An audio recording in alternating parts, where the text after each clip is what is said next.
ankle stretch that I've learned through Dr. Gary Gray, kind of modified it and made it my own, so to speak. But I've noticed that a lot of times, I would say the majority of times my clients come to me with tight ankles. And anytime that ankle, you can tell it's the first joint to the floor, if that does not have the mobility that it needs, then it's gonna affect everything up the chain. So we can use a calf stretch. I'm just gonna use a weighted plate, because you can usually find something or anything that elevates your ankle up. And what we're gonna do is we're just gonna use the knee as a driver. So if you've been watching my videos, you'll notice that I always talk about 3D, the 3 dimensions.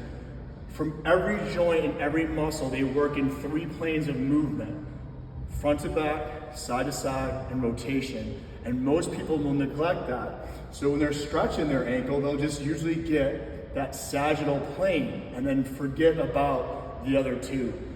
So let's go front to back. I'm gonna use my knee as a driver here. I could use my head if I wanted to. I can use this foot, but let's use the knee as a driver. I usually like to have my clients be able to hold on to something. They're gonna put all their weight on the ankle because they'll have a tendency of that heel coming off the floor. And so I'm gonna put my weight right directly on that ankle, and then I'm gonna bring my knee front to back, and I'm trying to get as much. Now, if you're experiencing any pain, I would drop it down more.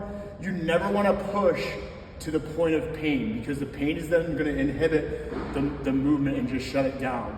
So it should never be painful. A little uncomfortable, yes, but never painful. And usually what I do is anywhere from 10 to 20 with my clients, depending on how locked up they are.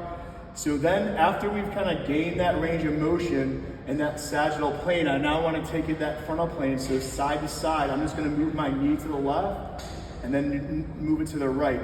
I don't know if you noticed, but you can see in my knee that I'm getting more going to my right or in than I am out. So I want to focus my attention on the out.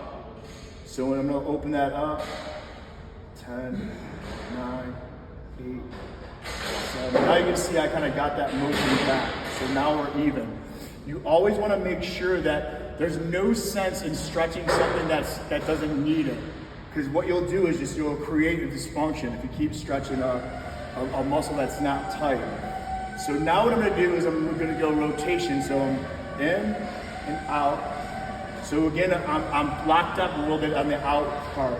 So I'm not even gonna worry about the inward part. And now I'm gonna open it up, 10, and I can use my own hand to kind of assist it.